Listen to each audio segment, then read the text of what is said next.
O Jesus ecumênico. Se o Jesus Code transformou Cristo em motivador pessoal, se o Jesus terapia o converteu em instrumento de bem-estar emocional, e se o Jesus revolucionário procurou reduzi-lo a líder político das massas, o Jesus ecumênico representa outra tentativa profundamente característica da modernidade. A transformação de Nosso Senhor em símbolo genérico de fraternidade universal, desprovido das exigências doutrinárias que sempre acompanharam sua mensagem. Trata-se de um Cristo cuidadosamente remodelado para ser aceito por todos os credos, todas as religiões, todas as sensibilidades e todas as visões de mundo. Um Cristo que une, mas já não distingue, que acolhe, mas já não ensina, que aproxima, mas já não converte, que fala de amor, mas evita cuidadosamente qualquer afirmação que possa sugerir exclusividade da verdade. À primeira vista, tal proposta parece profundamente atraente. Afinal, quem poderia opor-se à fraternidade entre os homens? Quem rejeitaria a convivência pacífica entre povos e culturas? Quem se levantaria contra o desejo legítimo de evitar conflitos religiosos? O problema não está na busca da paz. O problema surge quando essa paz passa a ser construída à custa da verdade. Porque existe uma diferença imensa entre respeitar aqueles que pensam de modo diferente e afirmar que todas as crenças possuem o mesmo valor diante de Deus. Existe uma diferença fundamental entre caridade e relativismo. Existe uma diferença decisiva entre convivência pacífica e indiferentismo religioso. O Jesus ecumênico nasce exatamente quando essa distinção desaparece. Sua principal característica consiste em reduzir Cristo ao menor denominador comum possível entre as religiões. Pouco a pouco, deixam de ser enfatizados os aspectos mais distintivos do cristianismo. A necessidade da conversão enfraquece. A unicidade da igreja torna-se assunto desconfortável. A missão evangelizadora perde intensidade. O anúncio da verdade cede espaço ao diálogo entendido como fim em si mesmo. Em vez de apresentar Cristo como o único salvador da humanidade, passa-se a descrevê-lo principalmente como inspiração ética compartilhável por diferentes tradições religiosas. O resultado inevitável é uma profunda alteração da própria identidade cristã. Porque o Cristo dos Evangelhos jamais se apresentou como uma possibilidade entre muitas. Nunca afirmou ser apenas um caminho ao lado de outros caminhos igualmente válidos. Nunca se colocou no mesmo nível dos fundadores das religiões humanas. Suas palavras possuem uma clareza impressionante. Ele não disse, eu sou uma verdade. Não disse, eu sou um caminho possível. Não disse, eu sou uma das manifestações do divino. Declarou solenemente, eu sou o caminho, a verdade e a vida. Essa afirmação não permite relativizações. Ela não admite interpretações compatíveis com o indiferentismo religioso.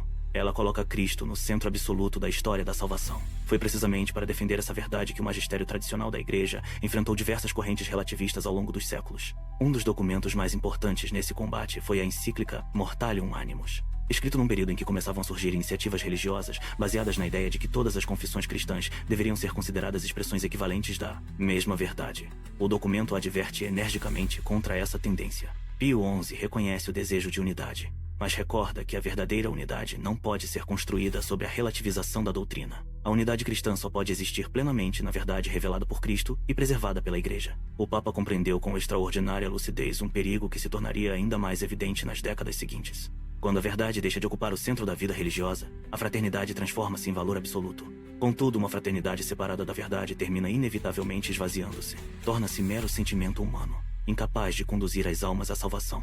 Afinal, de que serviria uma convivência harmoniosa entre homens que caminham juntos para o erro? A caridade autêntica não consiste em ocultar a verdade para evitar desconfortos.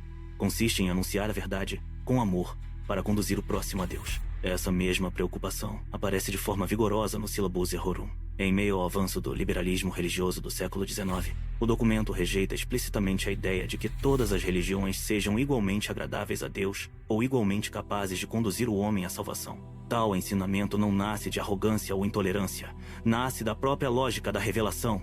Se Deus falou, existe verdade. Se existe verdade, existem erros. E se existem erros, não é possível afirmar que todas as crenças possuam o mesmo valor diante do Criador. O homem moderno, porém, encontra enorme dificuldade em aceitar essa conclusão. Educado numa cultura que considera todas as opiniões equivalentes, tende a interpretar qualquer afirmação de verdade objetiva como forma de intolerância. Em consequência, procura remodelar Cristo, segundo os critérios do pluralismo contemporâneo. Surge então um Jesus que jamais corrige crenças equivocadas. Um Jesus que jamais convida ninguém a abandonar o erro. Um Jesus cuja principal missão consiste em promover entendimento mútuo entre diferentes grupos religiosos. Entretanto, basta observar os evangelhos para perceber que essa imagem não corresponde à realidade. Cristo acolhia pecadores, mas chamava-os à conversão. Demonstrava compaixão, mas jamais relativizava a verdade. Dialogava com todos, mas nunca escondia sua identidade, nem suavizava suas exigências para tornar sua mensagem mais aceitável. Seu amor era inseparável de sua missão. E sua missão consistia precisamente em conduzir os homens à verdade que liberta. A mesma linha de pensamento encontra-se na encíclica Mirari Vos. Escrevendo contra as correntes liberais de seu tempo, o Papa denuncia o indiferentismo religioso como uma das mais graves enfermidades espirituais da modernidade. A ideia de que qualquer religião pode conduzir igualmente à salvação é apresentada como erro profundamente perigoso, porque enfraquece o zelo missionário, esvazia a necessidade da evangelização e obscurece a própria finalidade da Igreja. A consequência prática desse processo torna-se cada vez mais visível. Onde o relativismo religioso avança, a missão enfraquece.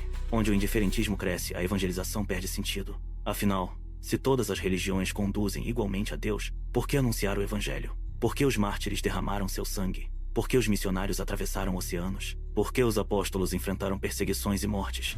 Toda a história da Igreja torna-se incompreensível quando a verdade revelada é reduzida a mera opinião entre tantas outras. Talvez resida aí uma das maiores tragédias do Jesus ecumênico. Ele conserva a linguagem do amor, mas esvazia seu conteúdo sobrenatural. Fala continuamente de fraternidade, mas raramente de conversão. Promove encontros, mas evita confrontar o erro.